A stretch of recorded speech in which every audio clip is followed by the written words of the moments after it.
FearScape Media Network, exploring the unknown, one podcast at a time.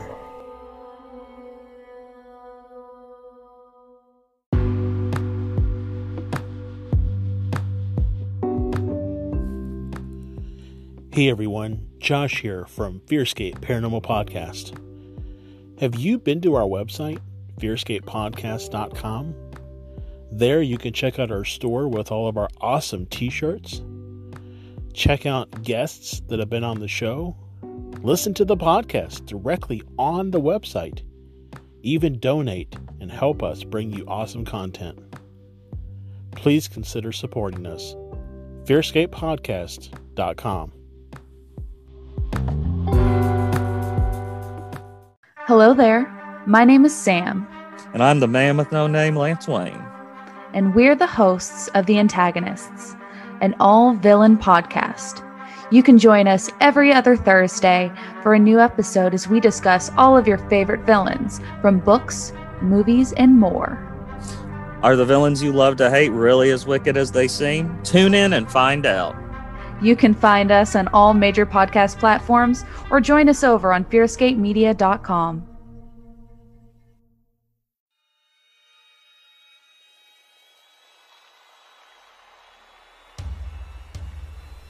Hello, I'm so glad you could join us. I hope you brought your blanket to hide under. The spooky crew is going to discuss things and events from other realms. Ghosts, cryptids, aliens. Be sure to hold your blanket extra tight as the boys take you deep into the FearScape.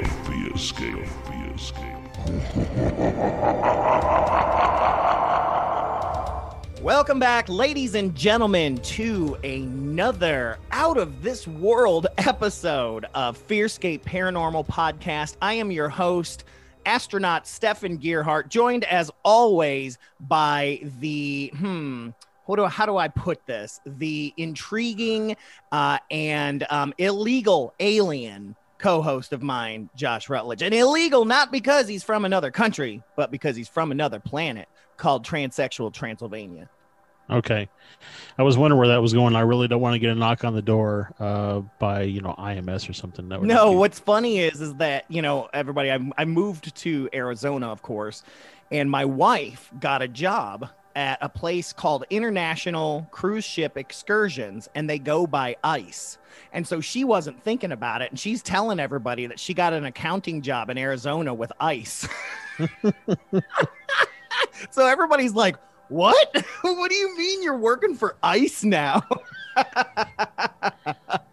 So I thought that was hilarious. So yeah, be careful, Josh. My wife works for ICE. Yeah. I don't want to tip her off or anything. So. No, that's all Space Force is. They're just the ice of the stars. Ice Force. Ice Force, baby. The reason we're making a lot of space jokes is that we have one hell of an episode for you guys tonight. We actually have ex-NASA astronaut Ken Johnston. This guy is one of NASA's most famous whistleblowers. His principal claim to fame within the NASA hating community is that he refused to follow orders and destroy an extensive collection of 8x10 glossy photo prints from the Apollo program when he was in charge of all of the, this was during the time of the Apollo the Apollo program. He was in charge of the lunar receiving laboratory. So he dealt with all the moon photographs, all the moon rocks, all of that stuff. And him alongside people like Buzz Aldrin and stuff like that, who he actually trained before he got into that. He actually trained Neil and Buzz and those guys to go up to the moon. He was in charge of all of that. And he will tell you, as does Buzz, that there is photographic evidence of a lot more on the moon than we realize, alien structures, all sorts of stuff. And he has these photos, refused to have them destroyed when the government came in and said, we need to get rid of the evidence. So we're going to be talking to him, and he is not shy about it. He is also a distinguished author. He's written 2 books about it. His autobiography, which is called Ken's Moon, Revealing the Dark Mission of NASA, as well as his second book, which is called Regression of a NASA Whistleblower.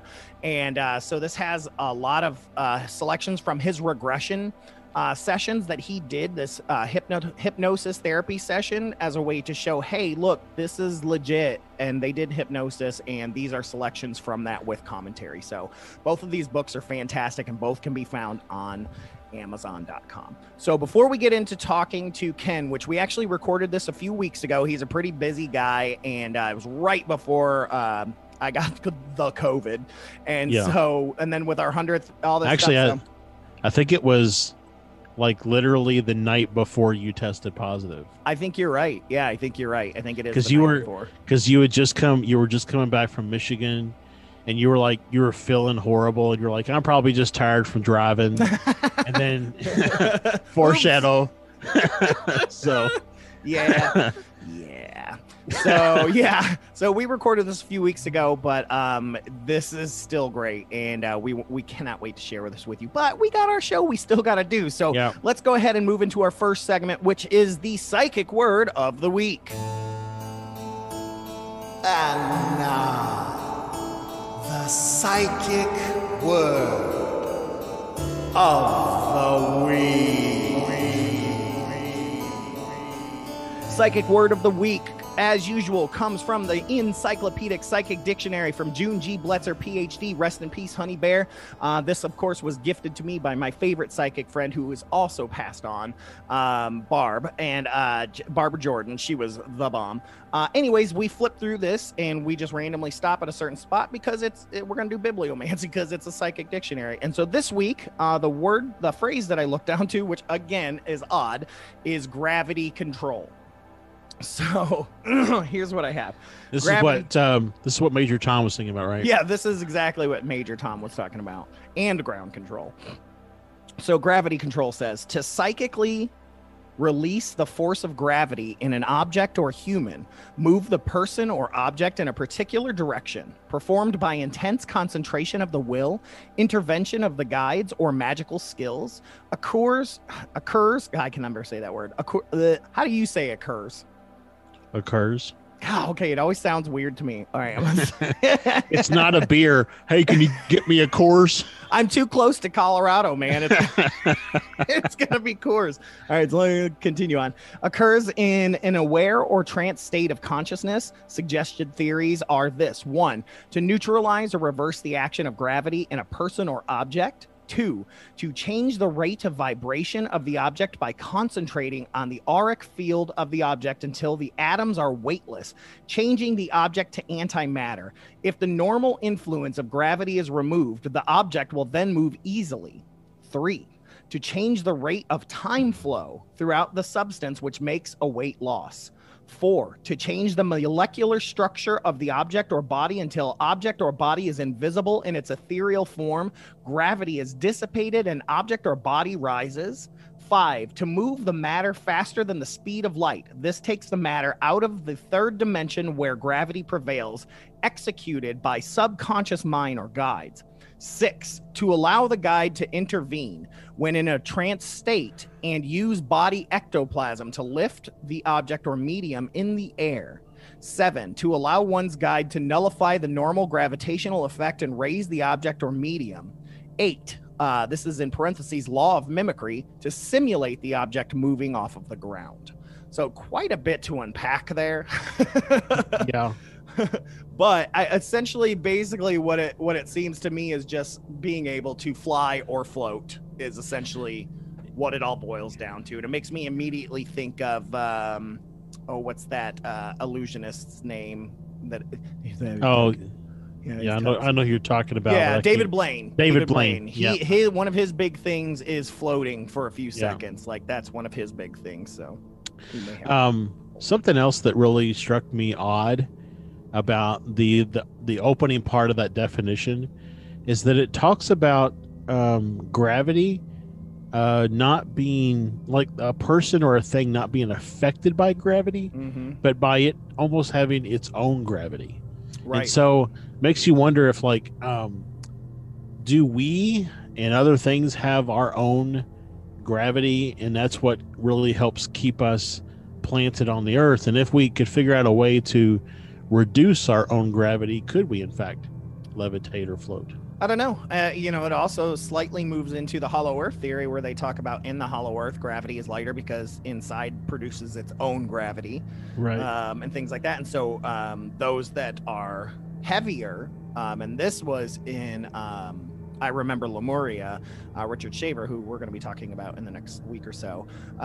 It talks about that people that were overweight loved to go there because they felt weightless, which is also talked about in 2001: A Space Odyssey. Like when they're on the moon, that a lot of overweight people love to visit the moon because the gravity is lighter and so they don't feel as heavy.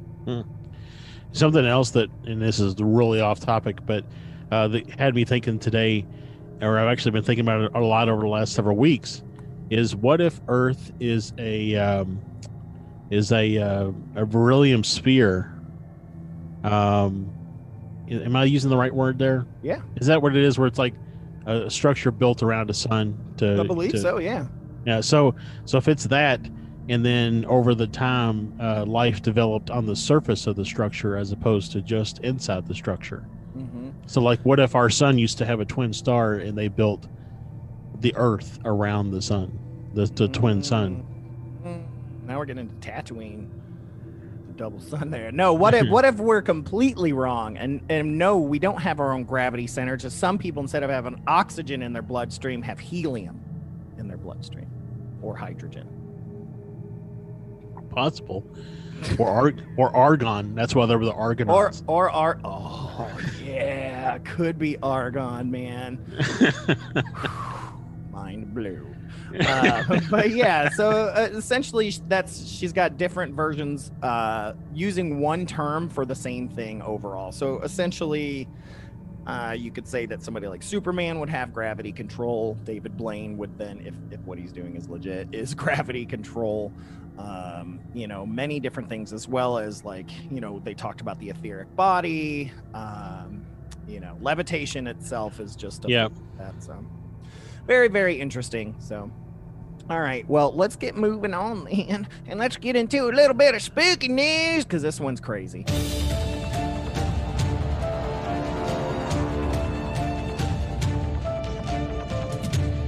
All right, so this bit of spooky news is kind of sad and messed up. Comes from where I found it was a Fox affiliate, but the headline reads: Florida deputy performs exorcism on child, instructs another to shoot anyone who enters demon-filled home. That's right. Okay, then. No surprise that it's in Florida. Florida listeners. Christopher Dougherty was fired from the Orange County Sheriff's Office and arrested on child abuse charges. So it says, a now former sheriff's deputy in Florida was arrested Sunday after allegedly performing an exorcism on a child and telling another there were demons in his home and to shoot anyone who entered. Christopher Dougherty, 37, was arrested on child abuse allegations the same day he was fired from the Orange County Sheriff's Office on an unrelated matter, according to the agency. He has worked with the sheriff's office since 2006. Deputies responded Thursday to a 911 call about a residential alarm and determined there was evidence of child abuse at the apartment occupied by Dougherty. A girl wearing body armor and a Kevlar helmet was lying on the ground in a shooting position with a rifle. A boy armed with a taser, and Dougherty was in possession of a handgun, the Orlando Sentinel reported, citing the arrest affidavit. The children told investigators Dougherty performed an exorcism on the boy before telling the girl that there were demons in the home and directing her to shoot anyone who entered the home. Dougherty was detained and taken to a hospital where he was held under the Baker Act, a Florida law enabling those determined likely to inflict harm to themselves or others to receive emergency mental health services. He was arrested Sunday after his release. Dougherty was also terminated from the Orange County Sheriff's Office Sunday for an unsatisfactory performance finding in a separate matter, the agency said. While this deputy was terminated for a pattern of unsatisfactory performance, these are very serious criminal allegations, says Sheriff John Mina. As law enforcement officers, we are held to the highest standards of conduct, whether on duty or off. But we are also concerned with the deputy's mental health. The relationship between Dougherty and the two children remain unclear. Okay, so these two kids apparently are randos, and this was a pretty recent story, so there's no update on it yet. But very, very interesting. Like, I want to know more. I want to know, like, why he thought the kid was like, like where these kids came from. Like, what's going on here? This is a crazy story. I mean, did he like open a Craigslist ad? You know, it was like, you know, will, you know, half price, you know, demonic possession, you know, whatever it's called. Right. Totally. Did he buy Robert the doll from, you know, the Osbournes? Like, what's happening here? But yeah, and like what's crazy to me is the little girl who's got the body armor and the helmet with a gun at the door. I'm like, oh my God. And you said this is in Florida, right? Yeah, oh yeah, this is I'm pretty sure Orlando, if I recall. I think Orange County is Orlando. I mean, if you were to tell me it was in like Maryland or Iowa, I'm like, you know, that's pretty shocking news. But you said Florida, so yeah, I know. I think what's shocking about it is that it's a sheriff's deputy. Like, I think that's the issue there, and just kind of shows you how there needs to be a lot more vetting with our police going forward. I mean, this guy's got two kids kidnapped, and Lord only, and gave a little girl a gun. So yeah. Well, and what's surprising is that he had body armor that fit her. We don't know that it's fit her, because I imagine she's like 6, and she's got this giant helmet on and this big though she was probably like 17. Right. But I imagine she's like 6. He's like, let me go into my body armor closet and see if I've got something you can wear. Looking like Goldie Hawn in that famous picture where she's got the army helmet on, and all that stuff. That's what I imagine. So, but yeah, that's the spooky news for the week. Like I said, it's kind of spooky because none of the articles that I found even remotely talked about why this guy thought the kid was like. I mean, they just focused on the mental illness part of it all. Yeah. And I'm like, you know, of everything that we've seen, it's like, what if this dude was right? You know, like that's the question I like us paranormal investigators always got to ask is, well, what if this kid, this kid's out there at some like foster home, like giving demons to everybody like candy. You know, it's Demon Day, so it's Demon Day. Everybody come get your demons. It's Demon Day. Hi, y'all. It's me. It's the Jersey Devil. I got some demons for y'all. All right, I'm over that. Let's go ahead and get into the UAP sighting of the week.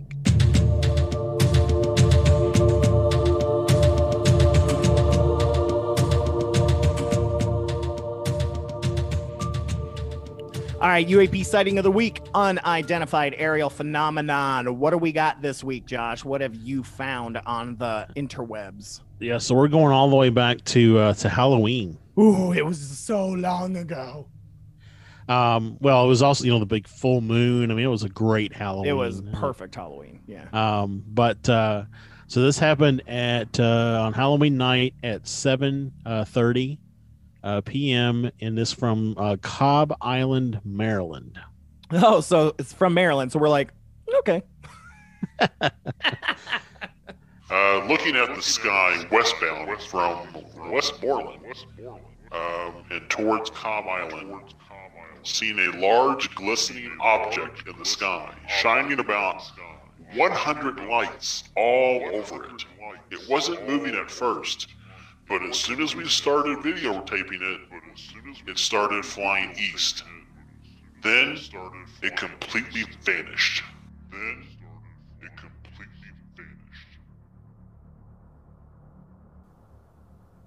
That's it? That's it. Oh man, you left it all anticlimactic, or I mean very like climactic. I was like, what's gonna happen next? I was waiting for it, like, and then all of a sudden there were demons coming out of the sky. No, not to discount that sighting, because that was good.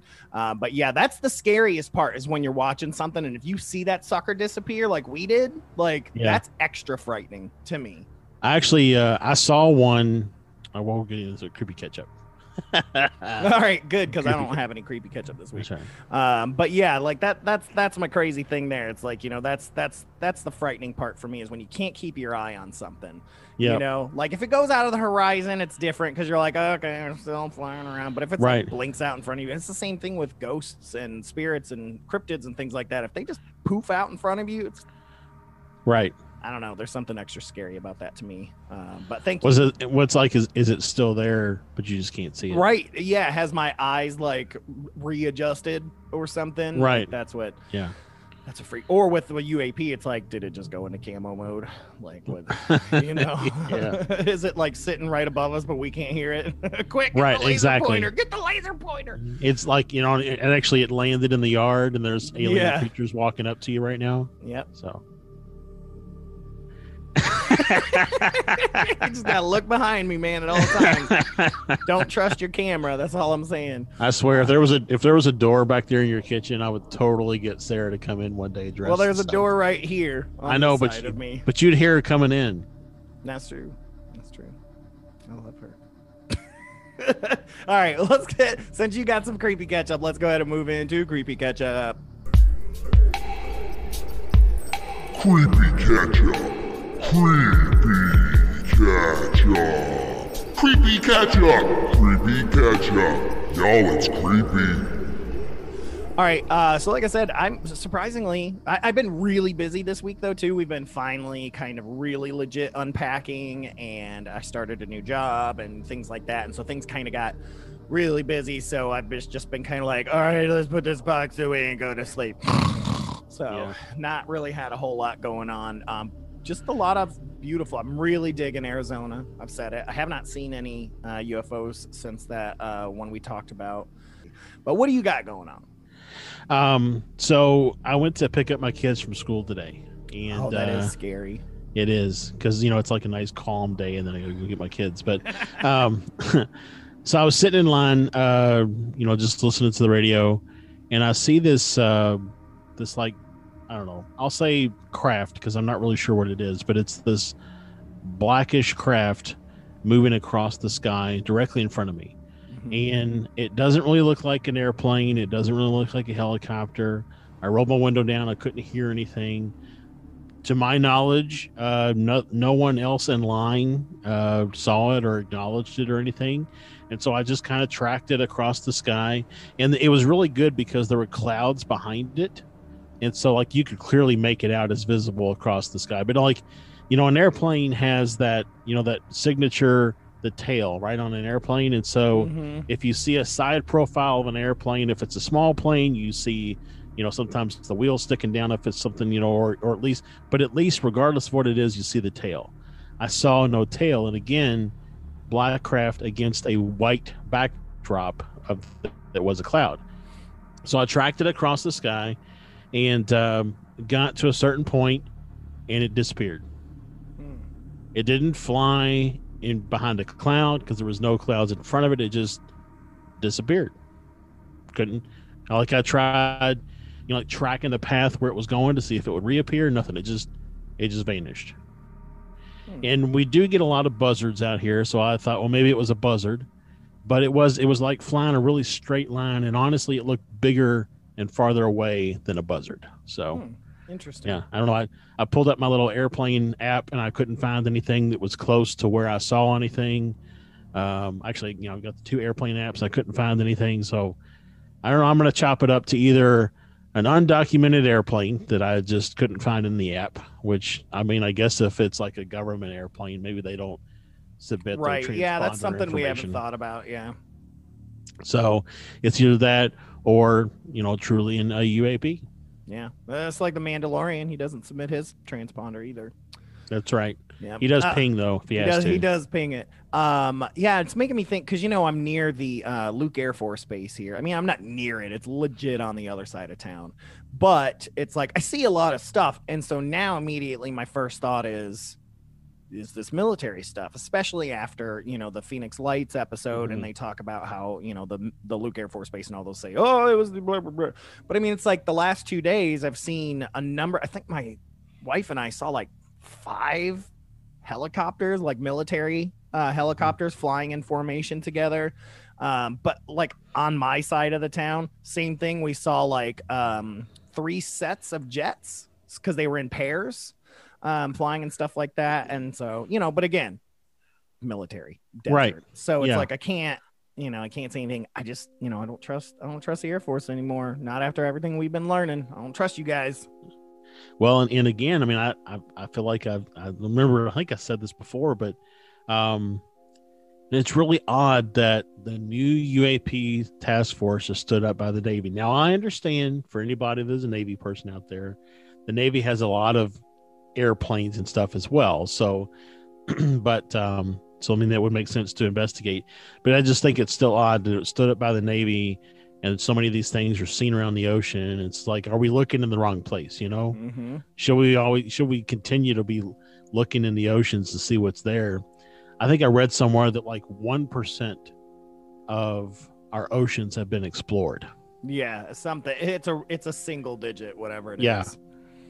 So, which is cool. But yeah, so that other than the only other thing that I've had going on is I continue to see shadows just around me in my vision, kind of off to the side. I just definitely opening up those senses, and so I'm just still continuing to see stuff like that. So yeah. Nice. All right, well, let's get moving on to our fantastic interview with NASA boy himself, Ken Johnston. But before that, we're going to take a quick break, but stick around because this interview is amazing. Yep. Hey everyone, Ray Robinson here, host of the Unsensitive Podcast. You're probably wondering, what does unsensitive mean? Well, it's a completely made-up word to define a topic that is insensitive to talk about at family gatherings and parties, but you talk about them anyway. It's a podcast that you can send your most clueless family members to save them the embarrassment of asking these questions themselves. New episodes drop every Tuesday evening at 7 p.m., part of the FearScape Media Network. Because quite honestly, what's scarier than facing your own misconceptions about the world around you? Coming to you from nowhere, a suburb of parts unknown. Join Stefan and Lance, the Misters of the Dark, as they review all things horror with their latest victim.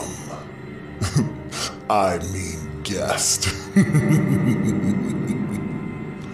New episodes of Misters of the Dark drop Mondays on the FearScape Media Network.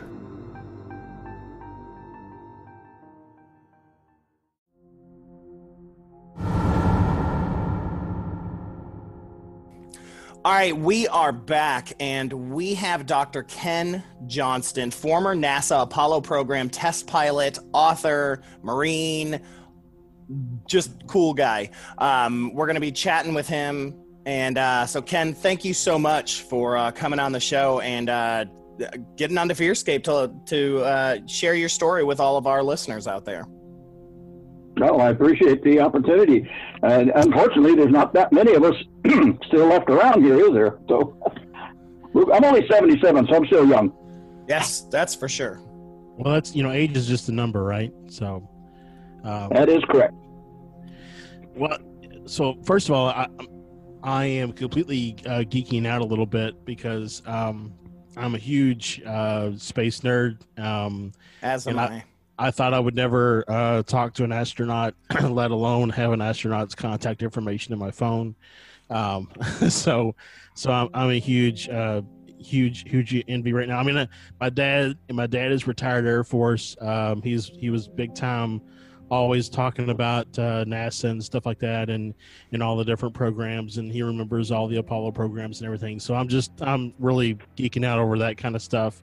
We were kind of talking before the show started, and you were talking about what you had to do to control the lunar module and things. And I remember as a kid sitting in the, I don't know if it was an actual or whatever, but at the ones down at like the Huntsville, Alabama Space Center, as well as the ones at Cape Canaveral. They used to have one up at the Air Force Museum up in Ohio. So it's just really cool to hear about all that kind of stuff. So, a huge fan. You know, I was actually stationed at the Johnson. Well, they changed it. It used to be the MSC, the Manned Spacecraft Center in Houston, Texas, and then of course whenever they had the battle and Kennedy was killed and some other things, and they switched over. Johnson turned it over to him. He was vice president. He had to change the whole space center there in Houston to the Johnson Space Center. But they left the T out of it because it's Johnston with me. Go ahead. Well, one of the cool things that I like is the fact that you got to work around all the moon rocks, which, you know, to you, I'm sure after spending a lot of time with moon rocks, you're like, they're just rocks, guys. But, you know, to us, they're like these magical orbs that project longevity and stuff. Yep. I wish it really did have the longevity to it, because too many of them are no longer with us. Yeah. Not the rocks, but the ones that had rocks in it. So, you know, and so I guess that kind of gets into a little bit of why, I don't know, why you probably are being asked to be on the show from a FearScape Paranormal Podcast perspective. And that is your work in the with the lunar photos in the photography center. I'm probably butchering what it was actually called, the data and photo control department. Is that right? Something along those lines? You got it right. Absolutely correct. Data and photo control department. Right. And so we you know, we're taking a look at Ken's archives here, the ones that you decided to not destroy, which thank you. Well, it's very interesting because every time we had a mission, they'd come back. Be it at the Data and Photo Control Department, part of the Lunar Receiving Laboratory, which is where I moved my office. Originally, I was over at the Cecil Space Environmental Simulation Chambers. This is where we did all of the testing. And once we had tested all of the lunar module and command modules and made it all safe for the first flight, and we started the first Apollo missions, then as usual, being with a contractor for NASA, they started laying everybody off, and I was able to go immediately straight over to the Lunar Receiving Laboratory and pick up the same crew, Apollo 11, the first guys there at the Lunar Receiving Laboratory, and I went on from there just to handle all of the data and photo control material that was brought back. So, well, and I guess where it kind of got weird is when you I guess came into work one day and there were people there fixing the photos. Is that? As a matter of fact, yeah. So you read into it quite well. Yep. When I came to work that morning, and I was I was asked to pick up some of the pictures and bring it over to my office at the Lunar Receiving Laboratory. And when I walked into the back area where they were actually processing the films, the negatives, and producing the positive transparencies, etc. There's a kind of like a card table, a rounders table, and there were 3 technicians, 2 men and 1 woman, and they were actually painting over things that were on the pictures, and it was quite an offense to me. And I asked them what they were doing, and they said, "Oh, well, this would just confuse people if they were to see stuff like this. They wouldn't know what it was." And so we're just kind of painting over a little bit. So fortunately, most of those things I had the original copies before they had been doctored and messed with. And that's where we get into some rather interesting things about what took place and how come we were able to salvage and keep the real truth of what went on when we went to the moon. Well, yeah, that sound about right? Yeah, and I actually just today picked up a copy of your book.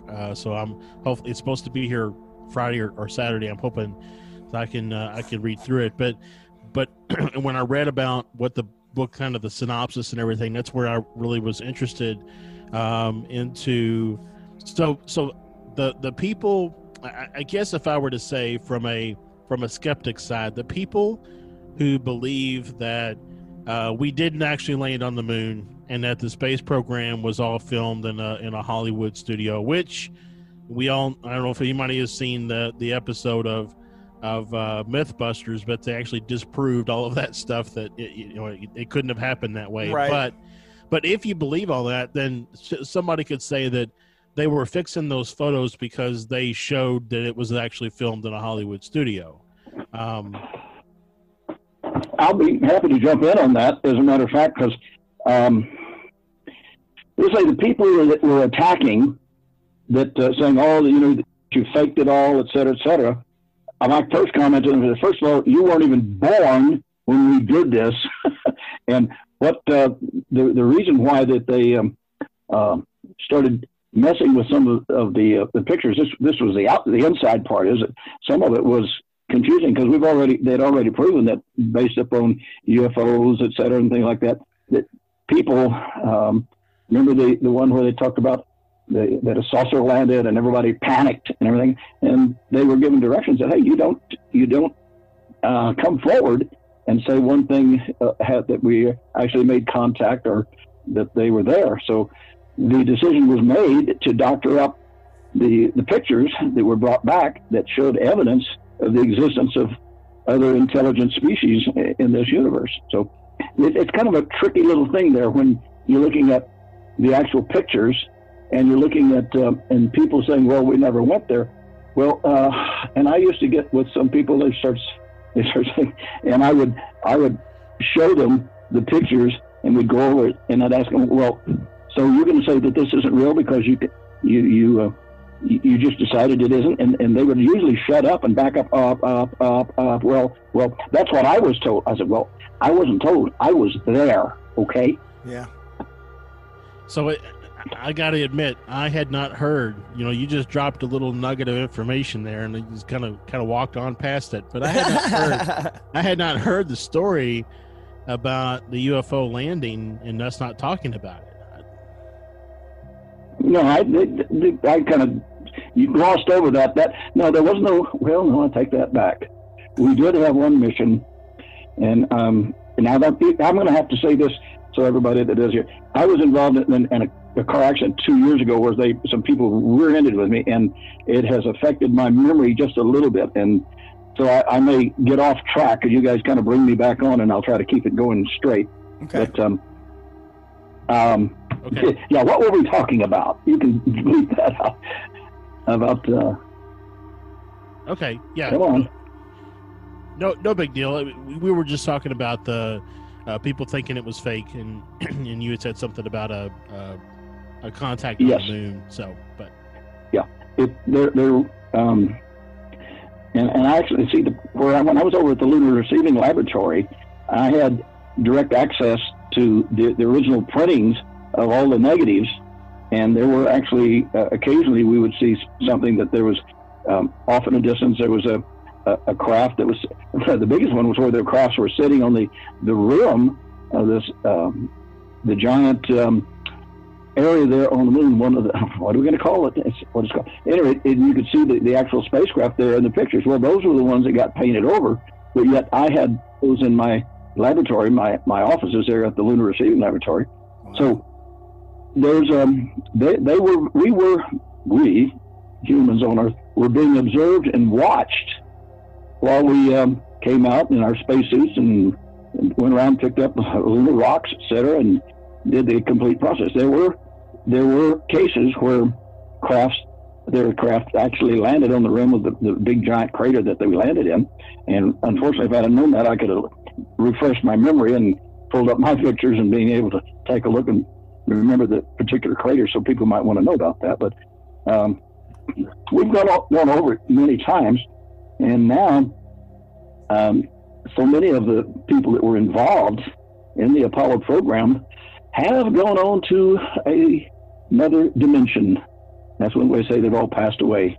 And there's just, it's probably going to get more difficult to go back and with people like myself, and they can bring up the actual information and talk about what we really saw and what was really there and what we were told we couldn't talk about. And was it the Tsiolkovsky crater? Is that the one? Tsiolkovsky crater, correct. Yep. It was near Tsiolkovsky.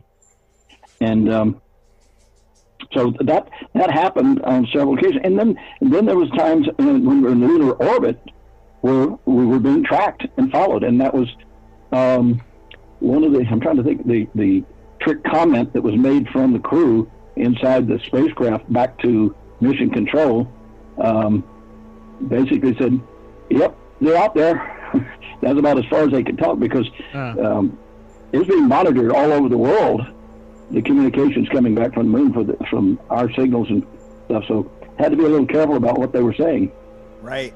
Well, the good news is that you're not alone. I mean, Buzz Aldrin was very, very open about this. I mean, he was able to get a media platform like nobody's business, as well as others. And so I think that's one of the benefits to guys like you is that, you guys aren't alone in this, where, you a lot of times get into this phenomena of anything alien or anything like that. And it's usually this guy by himself and it's hard to believe. But when you have people that are vetted, and there's more than one, to me, it's incredible.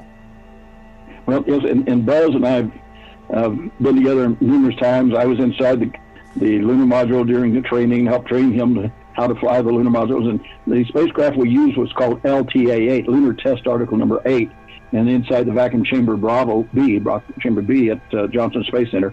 So I spent a lot of time with Buzz, and I've run into him quite a few times on conferences and places. So now he knows who I am, and I know who he is, and I'm glad to see that he's slowly over the decade here come up more powerful, more strong, and willing to lay the cards on the table. Because see, we were told not to talk about these things because what was that? There was a whole movie out. There was a panic about what happened with the people would panic because they couldn't deal with the fact that we are not alone in this universe. Right. And then you get involved in religion, and you've got to know how to read and how to understand what you read, or else you're going to go into it. Hey, go ahead. Yeah. Well, that's like we just recently found a PDF copy of the report that was put together back in the late 60s, early 70s, called the Brookings Report, which was all about how the public would handle coming to the truth that we're not alone.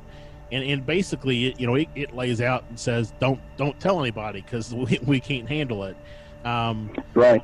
But I also think that the recent, Stefan and I have talked about it before, that the recent, over the last, I don't know, probably 2 or 3 years, little like sprinklings of information that's come out from the government, like those 2017 Navy recordings that have now been officially said by the Pentagon at their hours, and the new task force. The new task force. That this is kind of a testing of the water, so to speak, to see how much the public can handle.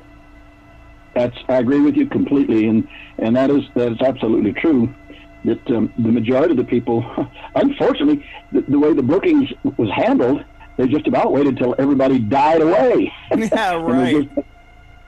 And I hate to say that, but since I'm going to live well past 100 this time, we'll see where we're going next. So I'm not worried about it too much. But, yeah. Well, go ahead.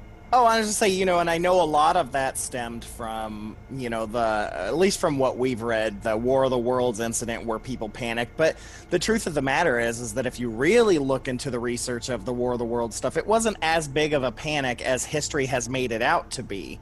But that was used as a way to push, hey, we can't share this, look what happened. And so then that story itself got pushed bigger than it actually was.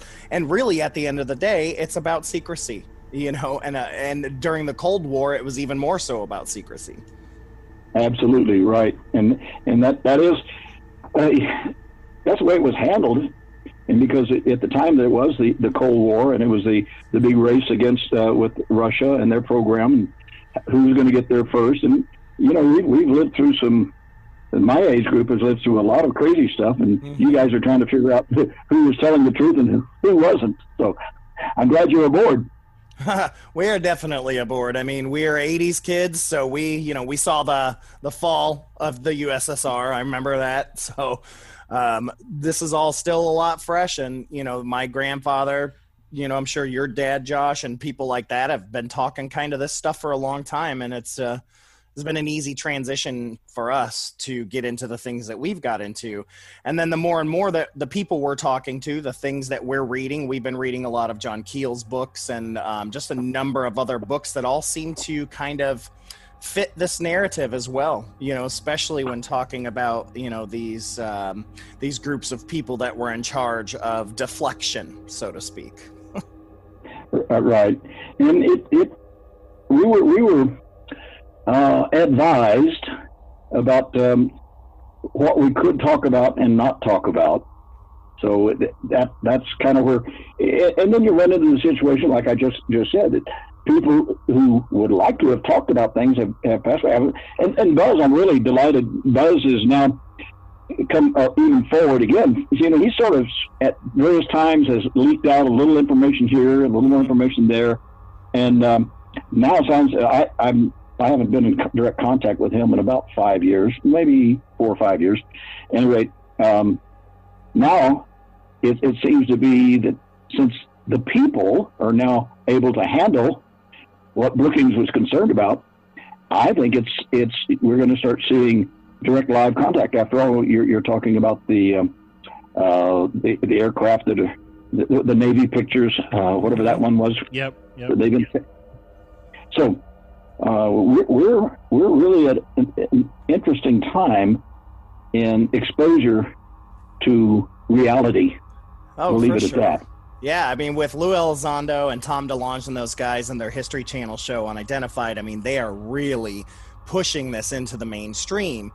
But, you know, I believe, you know, starting with Josh and I's Gen X generation, we were already more willing to accept this kind of thing. And I think that's continued on. I look at my brother's generation and stuff like that. They are much more open. Whereas I talk to my dad and he still remembers having a fear of all things aliens and UFOs and things like that, that was something that scared him. So it's like, I can also see how they could have worried then about panic, but it's a whole different ball of wax. And the truth of the matter is that if there is something and it is indeed negative, dangerous, then we should definitely be made to prepare. But if it is not negative, and if it is something that's positive, we should also be we should be able to communicate as well. So, yeah. Well, what you'll notice is that way back when Brookings came out with their report, I mean, there would be total panic and everything else. However, there has been a conditioning of your generations and those that are coming after you, because the movies and you had Star Wars and you had all these great experiences to where, you know, talking about the little kid looking at me, he says, "Oh, mommy, look, there's a you know, an alien, or there's a flying saucer," and they're not the least bit afraid, not the least bit concerned about it, because they've been conditioned through Hollywood. Hollywood's been a big part in bringing the whole population up to speed. I mean, I almost kind of feel like if the Brookings report was here's why we can't tell them now, then the next logical thing would have been, well, here's a plan to get to where we can tell them in the future. And part of that plan would probably be to desensitize people to the idea of alien contact. And you're absolutely right, with movies and TV and everything else, and to take those, with the exception of a handful of movies, I would say probably 10 or less, that really paint an alien experience in a negative light, being like the Alien movies and Event Horizon and all that kind of stuff. Right. Most of the movies are really more geared towards more of a friendlier contact. E.T., for example, and Mac and Me and all those things from the 80s, you know, that really paint extraterrestrial contact as a great thing. We should all want to do it. So, I think we could. I think we could be conditioned to want it as well. And yeah, I think you're absolutely right. We've been reading that a lot too, that sci-fi and other things have been a way to not only get us prepared for this, you know, unveiling of the truth, but to introduce us to technology that we don't have, well, that we don't realize that we already have, because that's the thing. It's like you see something on Star Trek or on a movie, Minority Report. I remember there was something I thought, oh, that was so neat. And now we have that, you know, you look at Star Trek, The Next Generation, they were all carrying these tablets. Well, guess what? Now we all have tablets and phones in our hands that are computers. And so it's very interesting. We weren't all freaked out by this like crazy jump in technology because we'd seen it all before in the movies and TV.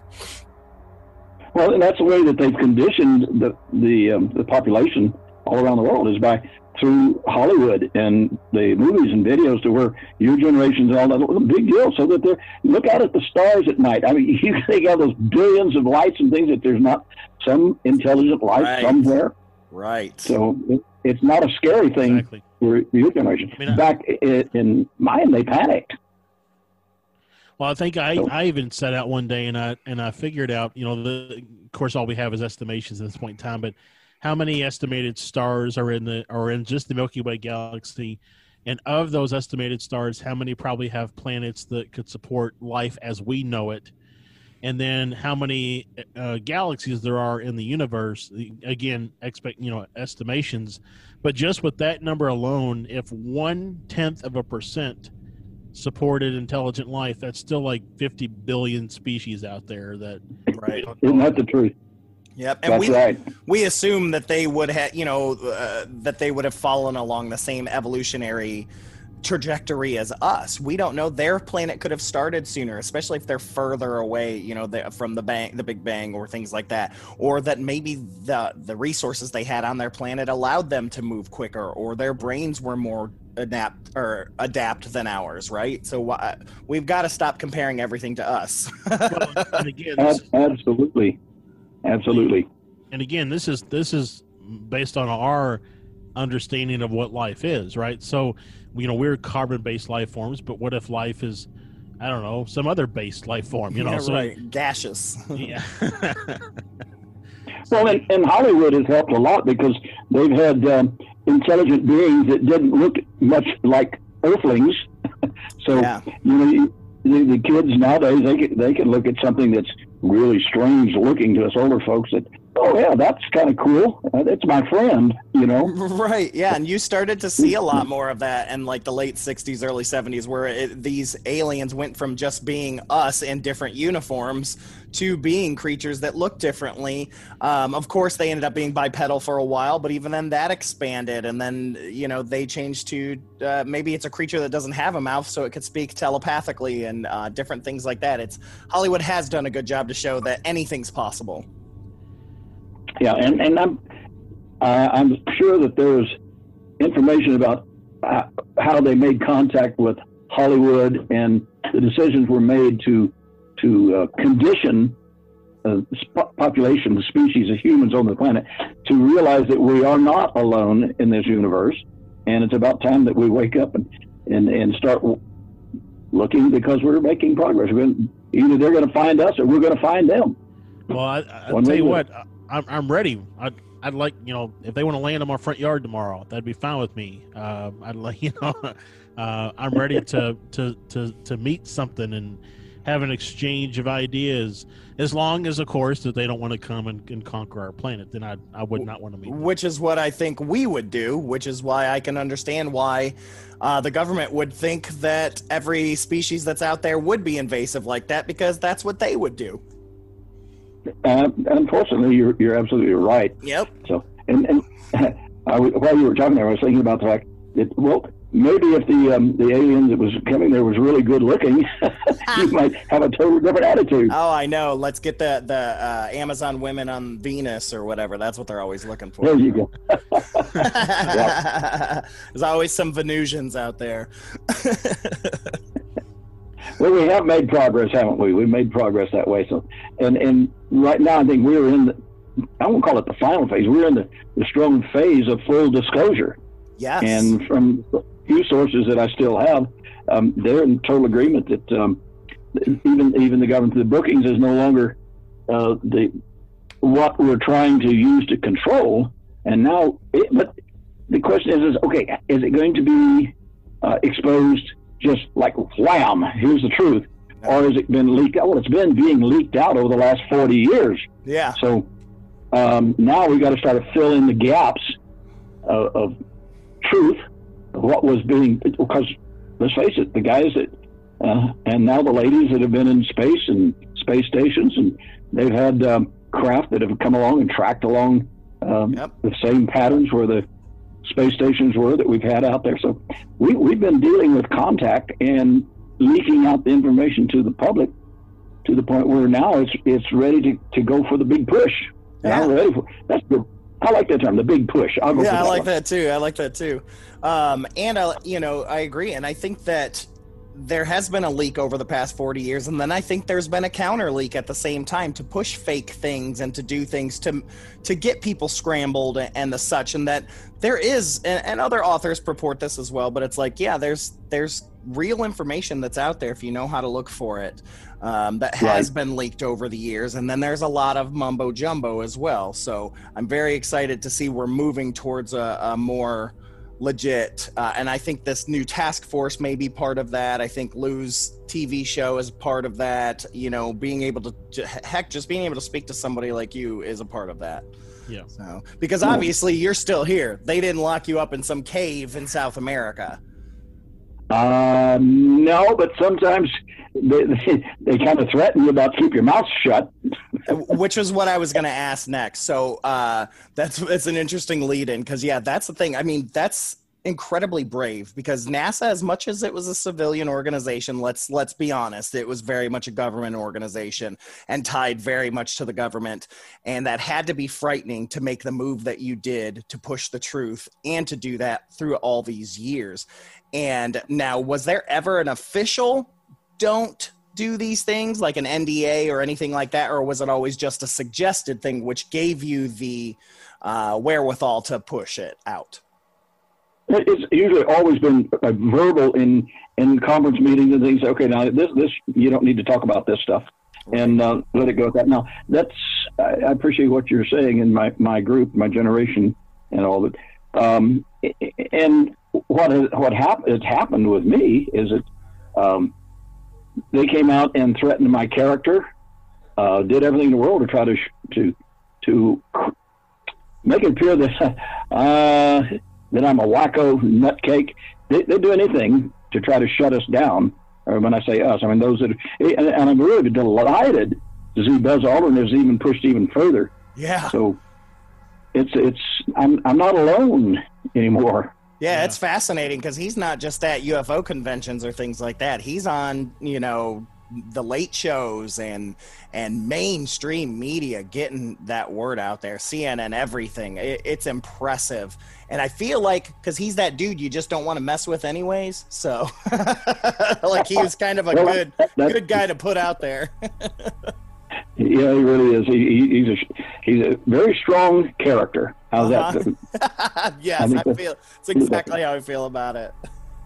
There you go. So anyway, that's why I keep saying we are moving into the stronger phase of full disclosure, and where we have people like Buzz coming forward, and hopefully some of the information I've been able to add to it is of some value, and those that are in charge, governments who have it, whatever, are in a way trying to follow along with and utilize those of us that are coming forward to be able to take the pressure off them and say, okay, yes, we did kind of hold back and all, but now everybody's ready for it, so let's move on from there. And that's really about the best thing I can say is it's no longer the time of keeping, because we're not the only country in the universe, on this planet, that has not had some contact with extraterrestrials. So I can't even imagine what China's doing right now with their moon missions and stuff. They know some stuff. That's all I have to say. Well, I'm sure they do. After all, they've got enough information from us and the people that were exposing. Everything that was secret was also very tempting to find out. We'll put it that way. Yeah. Well, I mean, I think it's really interesting that I think Stefan, I've proposed this as an idea before, but I wonder if the governments of the world are secretly, or whatever the terminology you want to use is, but using movements like what Lou Elizondo has with the Start to the Stars, Buzz, Ken, yourself, others as a conduit. So this way it's not an official. Well, I guess now it is official with the task force, but up until this point, it was never an official. The government is doing these things. The government is disclosing these things, but yet they weren't really getting in the way of anybody who was pursuing the truth. Well, that's true. You're talking about the Space Force that's coming out, and they're going to be the ones. They're going to be pushing things forward because they're going to have to be dealing with it every single day. Yeah. So. Yeah. Well, and then just a few weeks ago, the Pentagon announced the task force to look into UFO, UAP sightings. So. Yeah. Well, we're making progress and we're moving in, and hopefully your broadcast will get out to the others that were involved in the program, the same as myself, and for them to come forward. When you can get, half a dozen different people to bring in their side of the story, you're going to have a pretty good story of what really was taking place and where we're headed. Yeah, so, I mean that's kind of our kind of underlying statement is that nobody's alone in any of this. Whether you be a person who sees something in their backyard or on a camping trip, or an astronaut, or a person in the military or law enforcement, and you see something, the point is that nobody's alone in all this. Everybody has their own experiences, and you should feel strength in numbers, so to speak, that you can come forward and share your ideas, share your sightings, share your information, and that people like the medium of the podcast that we have, or other podcasts that are out there, and so on and so forth, can help to spread that information to let people know that they're not alone. I mean, because we cover every week. We grab one single UAP or UFO sighting from either MUFON or New Fork or the news or anywhere, just to show that weekly we've found one. Yet when we pull one, we're pulling from thousands. I mean, what was the numbers, Josh? You remember per year or whatever of sightings? Well, the MUFON report that comes out monthly is about 1,000 sightings a month. Yeah, that's just MUFON. Oh, wow. And that's just United States, right? No, that's everybody. Oh, that's everybody. But the U.S. makes up the bulk of it. Right. They're like. And I really like your the picture on the wall. I want to believe, and what we're doing is we're giving them enough truth, facts, and information that makes it easier for them to believe.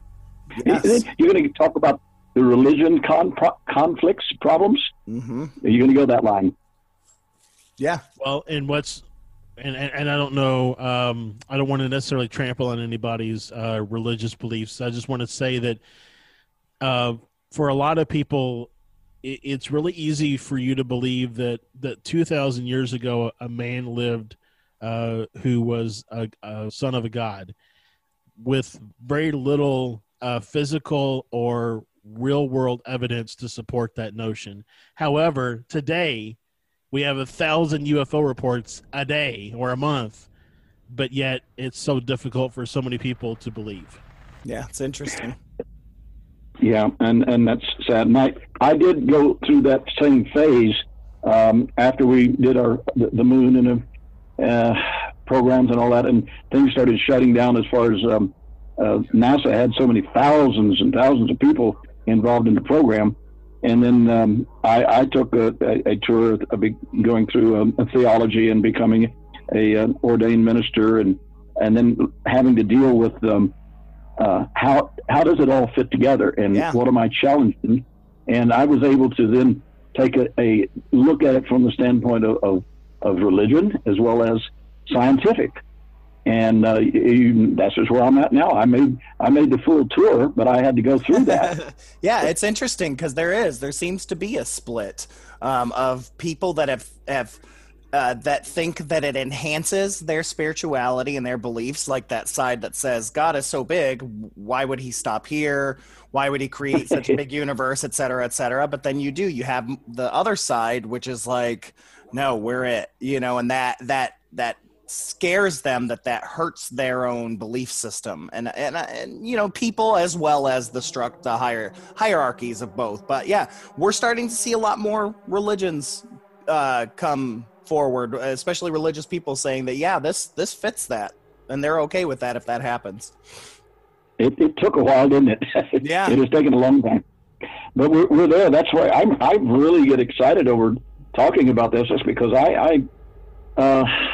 you know, a lot of us wind up with metaphysical or having dreams or contacts or what have you, that we're at a phase of going into full disclosure to where the point that our population I'll use the term intelligent species on this planet are able to handle it. So right. I'm glad I'm still alive to be able to see this happen, because I'm one of the original Star Trek crews. We had a big special for NASA at the Johnson Space Center in Houston. They went over to the big, gigantic dome, and we had the actors and things there, and they did the first film that showed when they went to the moon, and they were doing archaeological digs, and they came up with information and stuff that were the first primitive, the people before the intelligent people on this planet. They were come on, help me out here. The ancient astronauts? No, well, I'm talking about the gorilla people. The Cro-Magnon man or whatever? There you go. I knew I'd get it. Thank you. Right, so we've made a lot of progress since then. I'm over here like the Anunnaki. Yep. No, well, maybe. We'll see. Yeah, it's going to be a lot of fun in my book to see it all come forward, and to where people then are not controlled by other people's beliefs as to what they really can see themselves and what they can decipher, and to come up to the point where they can understand that. And also the deity, that God didn't just create people here on this planet. He had a fantastic universe and everything else. And therefore, why aren't we ready to accept that fact? Right. I'm ready. Especially if they're good-looking gals. Never mind, I'm an old guy. Get them Venusians. But yeah, it's interesting. One of the things I wanted to talk about, and this is close to home for both Josh and I, is, everyone always talked about Area 51 being like the place where everything was. But growing up in Louisville, Kentucky, or Toledo, Ohio, which is where I grew up, Dayton is the center point between our two cities, and I grew up thinking that everything was just an hour and a half, 2 hours away from me in Dayton. Well, guess what? It'll take you a good 12 or 14 hours to drive. Yeah.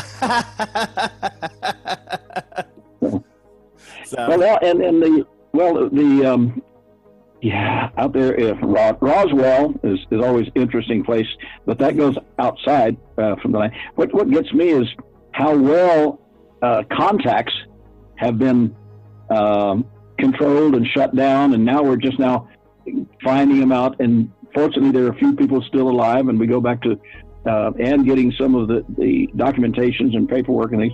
We're ready for the full disclosure. I'm totally convinced of that. Yeah, I have been for decades. I sure the hell hope that you get a chance to see that, because just talking to you, I can't wait to see the smile on your face. Too bad you don't have a camera on, because I'm grinning from ear to ear. I bet you, because I am too. I can't imagine.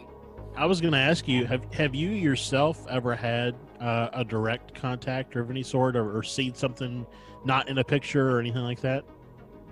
Now we're getting into the really tough stuff that most people can't talk about. It's to me now. My dad was a captain in the Army Air Corps and a pilot during World War II, and he lost his life in World War II. And I grew up just with the pictures of my dad and thinking, that I wanted to be like him, become a pilot and do those things, and which I was able to do. But we were as far as.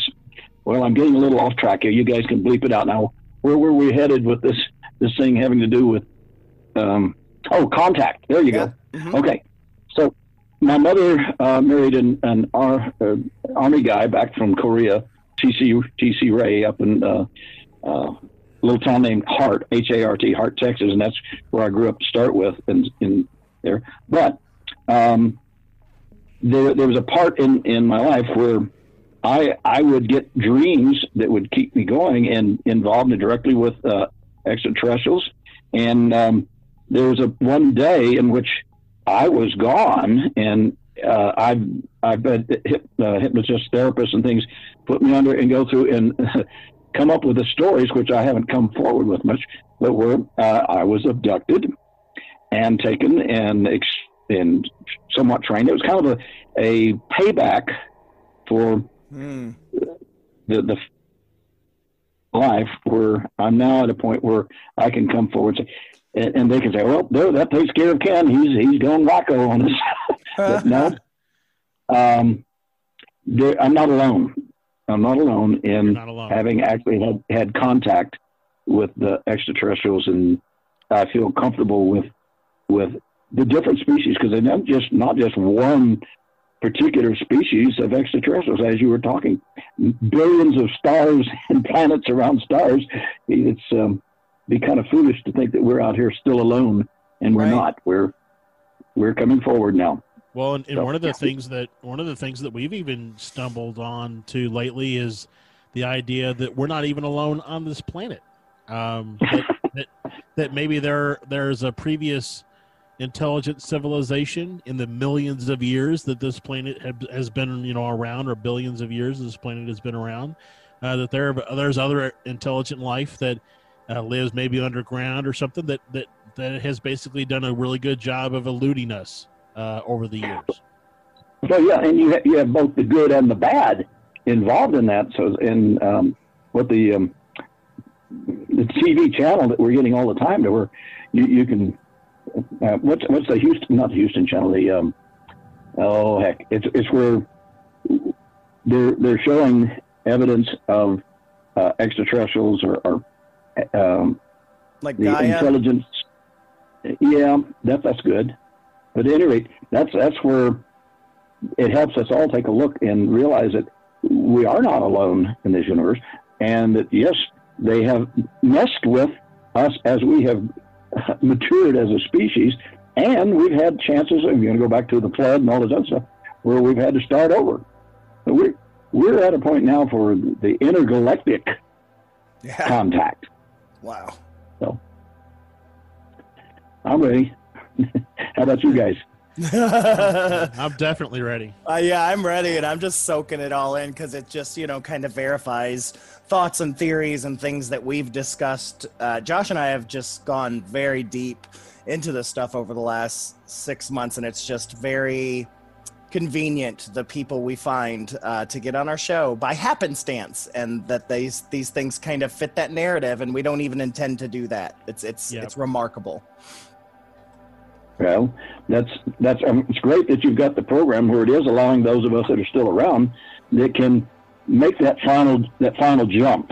And of course, I made it a long time ago, and it got slapped around a bunch for it. But and now it's the first time that I'm actually coming forward with what you guys is talking about the type of contact that happened to me out in a little town called Hart, Texas, because there was out where T.C. Ray and my mother had married him, and there's a field directly across the dirt road from our house that a craft had landed and swirled and smashed down the grain. It was like a wheat field at the time, and we got up, and my two brothers older than me, I was the baby of the family, you want to put it that way, and I'm the only one still alive.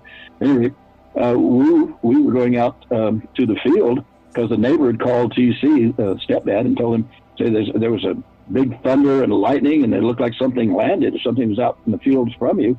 So my older brother, 5 years older than me, we took off and went across the road, and we were jogging out. Well, being the littlest one, the youngest one of the bunch, I wasn't going to let the big boys, the big brothers, outbeat me. So I ran ahead of them, and I got to this big smashed down circular. It probably would have been about at least 50 feet or more in diameter circle. And I got to that circle, and I'm looking across on the other side of it. I see this this being that was looking from one side and looking at the other side, and then stared right at me. And then it switched, and I thought maybe it looked like it was a big goose, a big bird. Started running towards me, and then flapped its wings, and then got it in the air a little bit, and then just went zap on up to a craft, and then they moved away. So that was my first contact at the age of about 6 years old. And I don't know whether I would want to come and say that was for me, it was first contact, but that showed that there was some interest in the descendants of my dad and what he did as a pilot and what they saw. There a lot of experiences during World War II where pilots flying their craft and things were being tracked right along with the saucers that came up and followed the whole group. You guys are familiar with that one, aren't you? Okay. Oh yeah. So here I am now as a little kid, and then I get to see it. Well, now that was the start of, as I grew up, where I would be getting contacts at night and events take place, and I put some of that in that the book of mine. What's the name of that? My book. You just read my book, Ken's Moon or whatever. Yeah, Ken's Moon. Yep. Yeah. Anyway, unfortunately, I can't get to my little. We moved things around to try to get this camera to work here. So anyway, we're now at a point where the things that I have experienced and other people like myself are willing to come forward because we're not being attacked by the men in black, as you call it. Yeah. There's more proof than that than most people won't accept too. So, yeah. Well, it's interesting. I mean, Josh and I have had our own experiences that we're still trying to figure out. For me, I was 4 years old, so I'm still trying to find answers for that. And I think that that's what disclosure will help, is some of these people that feel so lost and just scared and not knowing what it was can finally have some answers. Because even when we had a potential abductee contact us for help, we didn't know where to send them. There really isn't a real support group out there. There isn't like people that can, it's hard to find them still. And so it is. I think disclosure will really help open the doors for the thousands and thousands of people that have sightings or contact or abductions or just unanswered questions. I think it'll be wonderful. Yeah.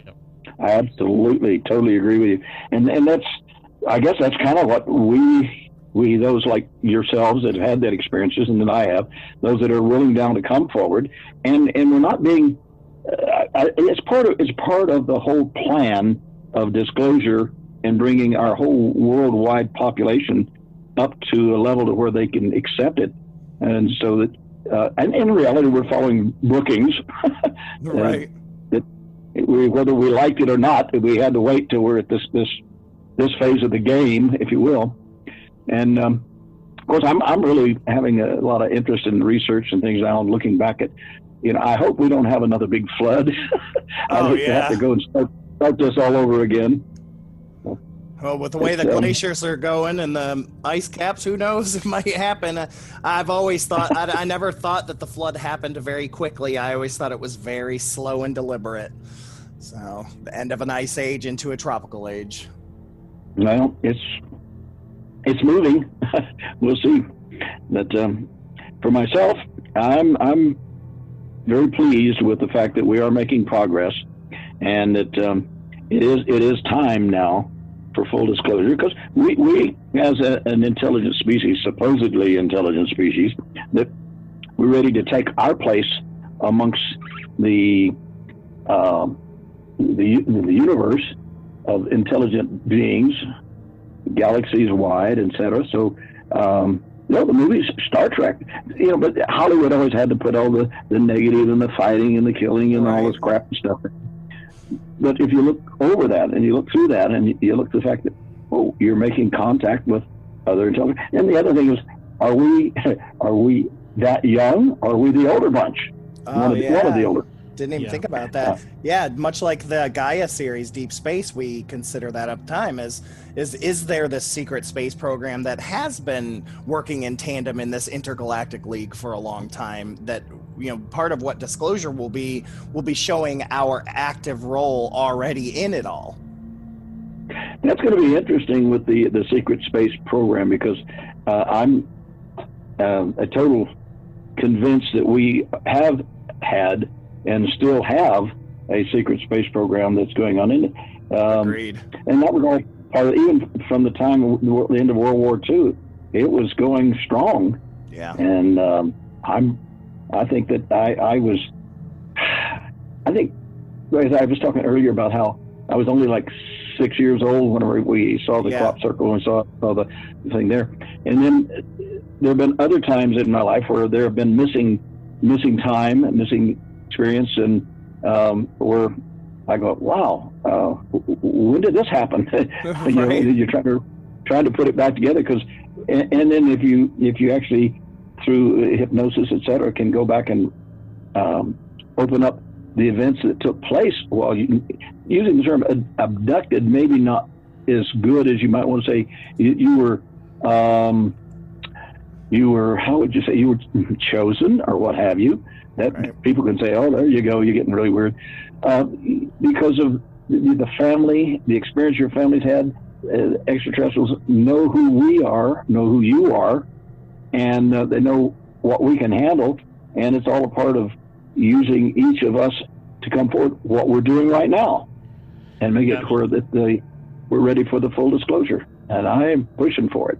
You know, talking about time gaps, I was just thinking here, and this is not something I've ever shared before, or with Stefan, I don't think even, but there were times when I was working a second shift job. I'd get home around 1 o'clock in the morning, and I'd be driving home, and I can remember getting on the road, and then all of a sudden I'm at home, and I don't remember driving. I don't remember any of the drive from leaving work to getting home. I just remember that I left work and then I got home. So yep. I mean, I've done that. How about when you're taking a long trip, a long drive by yourself, and you find, oh, where did the last 200 miles go? How did I get here? Yeah, especially when that's not routine for you, right? You know, whereas when you go to work, you can chalk it up as routine. But yeah, when you're on that road trip and that time, and same thing, you can walk into a department store, you're in there for 15 minutes. Next thing you know, it's 2.5 hours, and you haven't even bought anything. Yeah. Well, and it's one of those things where we talk about the abduction, if you will, and I use that in air quotes. But the abduction is not necessarily a physical abduction. It's more of a mental, potentially, or psyche, if you will. You're the spirit, the soul, whatever you want to call it, the part of you that makes you you. That energy is removed or temporarily displaced from your physical body. Your physical body is still doing whatever it was doing previously, sleeping, driving, walking around Walmart, whatever the case may be. But your psyche is removed, and that's what's actually is being quote unquote abducted. That's interesting, because you're saying you don't have to be physically taken to another planet or what have you, and then trained and then brought back. Some of us have gone through that, but I think it's a case of just like we do with our computer, where you can just hit the button and you can download more data, and there goes the information, and then you look back, oh, well, where did that come from? Yeah. So. Absolutely, yeah. A good friend of ours, Andrea Perrin, she talks about that as well too, that most of the contact and the things that we have are of the mind, whether it be a download or a displacement. You know, that's one of the easiest ways for them to contact and move with us is by using our minds. So very, very interesting. It certainly is. So, well, where do you think the next phase is? Are we in it? Yeah. Either one of you jump out? I think we're in it. I think we're going to start to see a ramp up, a pretty significant ramp up of disclosure. I think we're going to start to see from government agencies around the world starting to make available old files, old case files, all of that kind of stuff. Now, I don't mean to say that they're going to say, here's 100 documents, you need to look at these 4. You know, they're going to say, here's 100 documents, and if you want to dig through them and find the information, it's in there to be found. Yeah. But I mean, I do think that they're going to start to make more of that stuff more accessible. I do wish, and I don't know if this is a little bit of forethought on their part or anything, or if it just happened to work out this way. But Freedom of Information Acts don't work on NASA because it's not a government entity. So there's really no way to get anything from NASA unless NASA just releases it on their own. Well, that's for sure. I'm trying to find my computer expert in here. If it's still around. No. Yeah, the screen's going blank. Anyway, well, that is part of disclosure and the problem that they're looking for is because if it comes out and shows how they have tried to manipulate keeping us from having information and whatever, then people are not going to trust the government any more than we do anyway. But I mean, I think also if they were to come out and they were to say, hey, look, we did this report back in the 70s. They said the public couldn't handle it. We made a decision to go about it this way.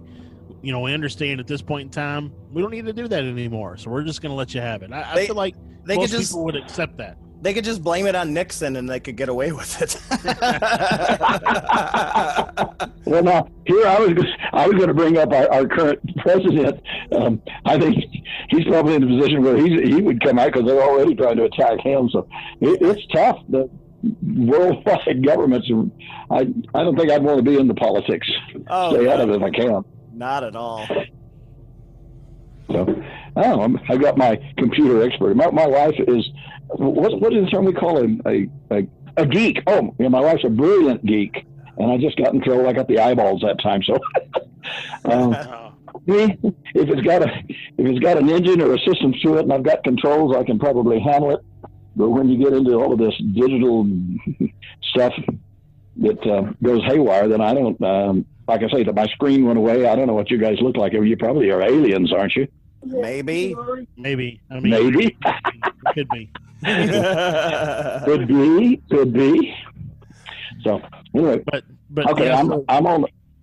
Go ahead. I was just going to say, so just to kind of start to wrap things up here a little bit, is there? I get because every guest that we have on the show, in this case, we spend a lot of time talking about extraterrestrial and UFO and that sort of thing. We always like to ask a kind of counterintuitive question. So, what are your thoughts on Bigfoot? So a left field question. You mean you have not had dinner with Bigfoot when you've been out camping and stayed up late? No. You mean Daryl? Oh, okay. Yeah, you didn't meet Daryl, did you? That's my dad. No, that was your dad. You guys are great. No. So, yeah, I think that's cool. They're out there. Oh, my wife just says, yep, they're out there. I mean, well, yeah, why not, right? Well, I would not want to have the job that they've had. And then again, is it a species that was brought here? Or are we a species that was brought here? You got to be careful with the religion on that one. Yeah, for sure. So what was the name of it? You just said the big gorilla people. Bigfoot, or like Cro-Magnon. Cro-Magnon, right? Oh, well, that was my cousins that were in the military with me. No, they weren't. I was built for small positions. Like I think I'm still about 5'7.5", but then my cousin, Dr. Donald Garrett, they've all passed away on me, but he went to West Point, and when he got out of there, he was one of the last crews from West Point that got to make a decision. He chose to go with the Air Force, and he'd go out to get into one of the jets that he was getting ready to fly, and he'd get it all up and running, and then he'd hit the lever to bring the canopy down over the top, and it would come down and hit him on the top of the helmet. He would crunch way down and then have to move the seat to drop the seat down low enough, because he was, like I said, about 6'4", the maximum height at the time. But most of us, if you go back and check on the requirements for astronauts, etc., if they were over 5'5", or 5'8", then they would have been too tall for the average spacecraft that were designing. Our feet would have stuck out on the other side of the launch vehicle. You know, which would have been a really big problem during re-entry, I'm sure. Yeah. Well, in Kentucky, in Louisville, at the Science Center, they have one of the old Mercury capsules, and probably just a testing one. But yeah, I couldn't fit in there. I'm 6'5" and 280 pounds. I couldn't get in there. I was like, well, this would have sucked. Well, that is absolutely true, because the Mercury, the Redstone rocket was one of the first ones we used, and that thing wasn't more than about 5.5, 6 feet maximum. Yeah. From outside. So it was like they slapped a couple lazy boys together and put a metal shield over it and called it a day. I'm glad I was a little bit young for that, but then again, being those that came up in my age group that were there during the Apollo and during the lunar missions and the activities, there was a whole lot of stuff that went on at the Lunar Receiving Laboratory, and those of us that were involved in that leaked out finally to where it's okay to talk about what some of the things that we saw and that we had the documents on. And I was fortunate. I saved, every time I had people from around the world that were scientists that were authorized to have copies of the samples and where the samples were taken from and what have you. And I got to the point where people would just come walking in, and they would want a certain picture and whatever. So I had my filing cabinets. I had 10 filing cabinets and folders for every individual picture. And so then whenever they needed one, because when you'd have to request the photo lab for a particular picture, it might take you a week for them to be able to get to what you wanted and get it processed and put it out. Right. So I started keeping the filing cabinets with extra copies of the interesting ones. And then whenever we shut down the whole Apollo program and all, I had all these extra copies, and so I just figured, well, I better take care of them. So I took them home. Ken's files. Good man. Well, that's right. And it did get me some trouble, but then again, they wound up that the concern was it was more trouble to go after me than it would be to just to leave it be. So I still have hundreds of original well, I also have the slide presentations too, that originally, some of them that got through that hadn't been doctored. So Ken's files are the original documents and things that I made public. I took them to Roswell and gave them they kept a copy. They digitized, made copies of darn near everything that I had.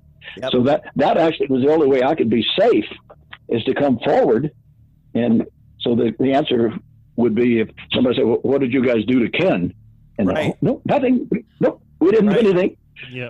I'm definitely glad you were smart enough to realize that.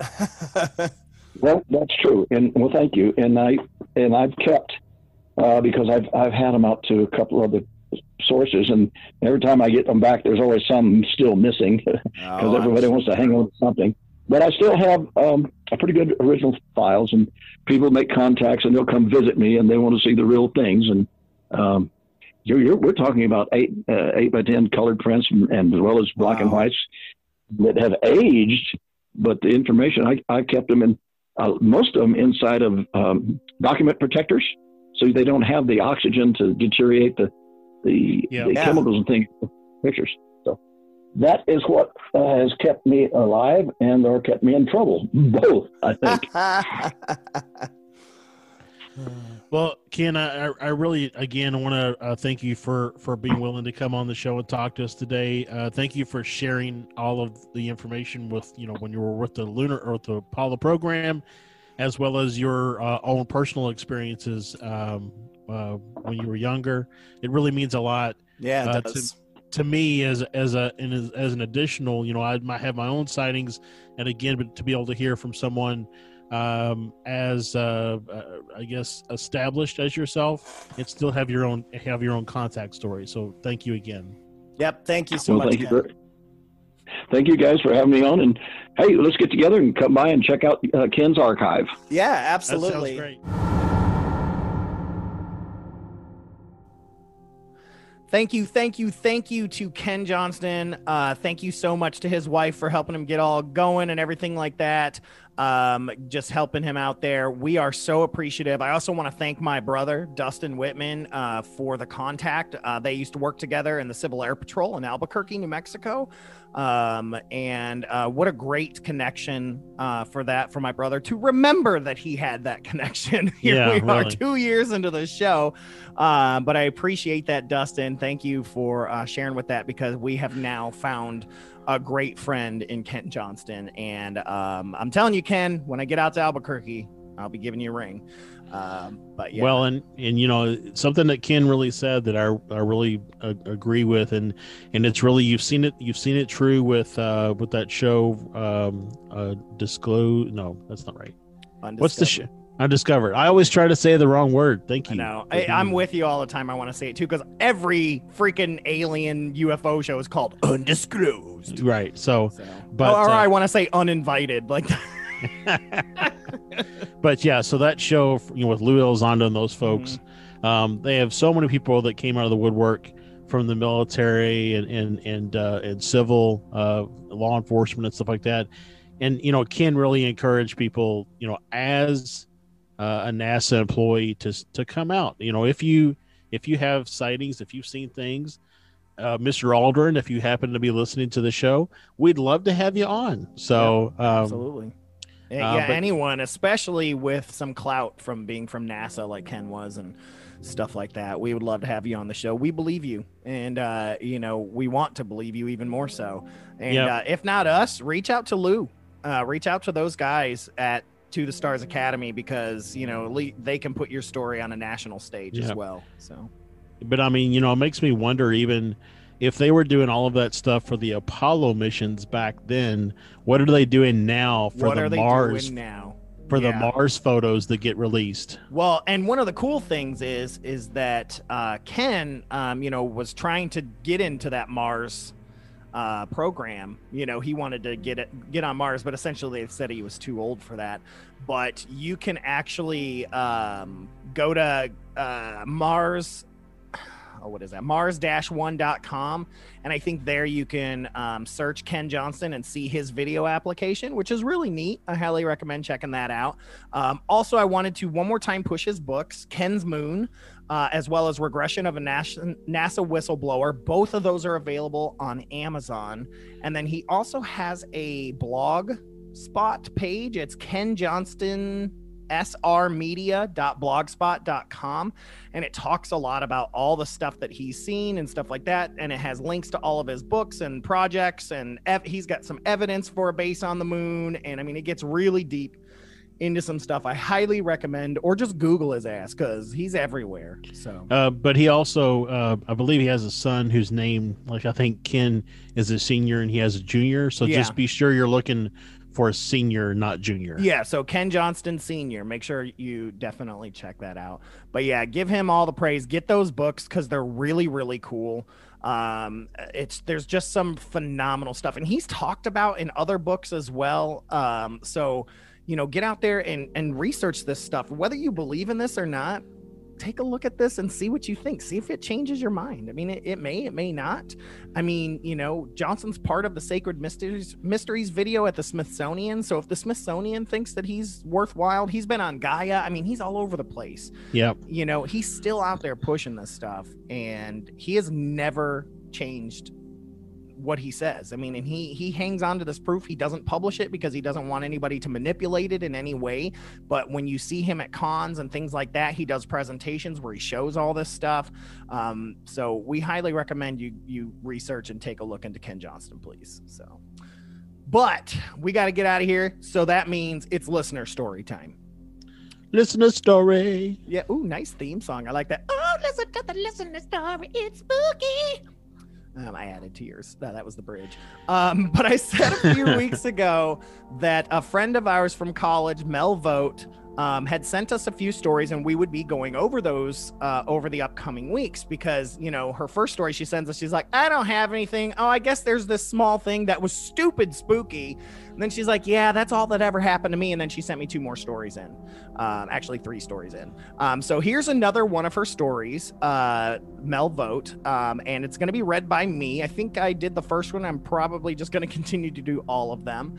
But here is another story from Mel Vogt. And remember, you can send these into fearscapepodcast@gmail.com or direct message us or comment on any posts that we make or go to the website, fearscapepodcast.com, submit a sighting. We want your stories. So yeah, so here is Mel's second spooky listener story.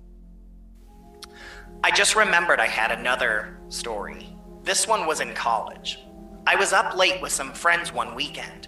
I was hanging out in a friend's dorm room and we were playing around with a Ouija board. This was the one and only time I've ever touched one. We were just goofing off, really, asking silly questions. At one point, we were asking what color underwear someone was wearing. Suddenly, the door of the room shook hard as if someone had pounded on it, though there was no sound of knocking or pounding, just of the door moving in the metal door jamb. To say we were startled is an understatement. We very quickly jumped up and opened the door. There was no one there and no one in the short hallway. It was the short hallway connecting to other long hallways. This was a hall on Campbellsville University called Stapp Hall. It was very late, early in the morning, around 2, 3 a.m. maybe. It was dead quiet. Otherwise, and there was no way we wouldn't have heard anyone coming in or going out of the very echoey hallway. There were closed doors on either end of that hallway. There was no one around that could have touched the door and gone anywhere that quickly without us hearing or seeing them. Our little group broke up for the night pretty quickly after that. And I remember my roommate being home for the weekend and, well, I didn't want to go back to my dorm room alone. So I had one of the other girls go back with me who also didn't want to be alone, so she spent the night in my room. Well, that's all I can recall at the moment, but I'll share again anything else if it comes to mind. Wow. There we go. And I will tell you this. I feel like Campbellsville University was one of the most haunted campuses I've ever been on. And I spent 4 years at Western Kentucky University, and my experiences at Western were pretty great. I mean, don't get me wrong. I mean, there was a lot of craziness, but there was something about Campbellsville. I mean, there's a reason, like, me and Santosh and a bunch of us all nicknamed it the Hellmouth. This was a Southern Baptist University. Right. I mean, it really makes me wonder if that's the reason why. I mean, if it's all the negative energy that gets trapped there with people who come there and aren't really maybe feel freedom to express or be themselves. Right. And that constant suppression of yourself just bleeds all that negative energy into the space. Maybe. And it attracts things. So. Yeah, I mean, it's also, you know, a pretty old area. There was a lot of Civil War activity in the area, Tebbs Bend being one of them. Yeah, and I kind of agree with what you just said there. Yeah, absolutely. You just never know. I just remember there was just every dorm was haunted. Every building was haunted. The library was haunted. And if you recall, in front of the library, it was supposed to be like the geographical center of Kentucky. And there were some people that think that, you know, that had something to do with it, because there are actually 2 other cities that claim that in Kentucky. And Santosh and I one time looked it up, and it creates a triangle, and we were like, all right, so this triangle is the Hellmouth. That's what we always used to say. So I don't know, but thank you, Mel, for sharing that. I look forward to the other stories we have from you, because God knows I had many experiences in those dorms and on that campus with spooky stuff, especially over in the theater and whatnot. So, well, when I was there for about 6 months, I was in that little hotel that converted, and it was always spooky in there. Yeah, so. Broadway. Mm-hmm. Yeah. Yep. Yeah. If you've listened to this show before, you've heard my story about living on Broadway. But yeah, so we'll go ahead and get out of here. Josh, what can these guys do for you? There's just one thing you're asking this year. Ooh, ooh, ooh. You can review. Girl, you know it true. Please, damn it, review. But no, really, it would be great if you could just review wherever you listen. If you feel like creating a free Podchaser account, go to Podchaser. You can review us on there. Apple. I don't think Google does one. Spotify does it though. So yeah, just anywhere that you listen, if they have a review option, give us a review. We'd really appreciate it. It helps us to kind of grow in the lists that various places produce for good quality podcasts. And if you think that we're a good quality podcast and you enjoy listening, take a couple minutes and drop us a review. We really appreciate it. Absolutely. And if you drop us a review and you let us know about it, we'll even send you a free sticker because we love to take care of our blanket huggers. And as usual, check out FearScapePodcast.com as well as FearScapeMedia.com, where you can check out all the other podcasts that we have with our growing FearScape Media network. And if you have a podcast or you have an idea for a podcast that you want to get one going but didn't know how to get it going, hit us up. FearScapeMedia@gmail.com. We'd love to hear about it. We'd love to have you join the network, and we can go from there. But yeah, on that, man, we gotta roll. We gotta get going. Gotta roll. Gotta get in this rocket ship and get to the moon. By the way, in the beginning of the show, you said your name was Stefan Gearhart, astronaut. I just wanted to make sure everybody knew that you were basically saying that you're not an astro. Yeah, I am not a Houston Astros fan in any way. Right. So yeah, I am not. You're like, nor am astronaut. Nor am I the dog from the Jetsons. That's correct. That's right. Although you do have those little rings around your tail. I do. You're not supposed to tell people about my tail. Like 1% of us have that. I have rings around my. It's so cute when you're excited. Yep, it's just like my pug's tail. But anyways, yeah, we're going to get out of here. Thank you guys so much for tuning in and listening to FearScape. This has been Stefan, and I will catch you on the flip side. This has been Josh. The truth is out there. And remember, folks, hold those blankets extra tight, because when you're listening to FearScape, things tend to get spooky. All right, folks. Good night, everybody. Good night.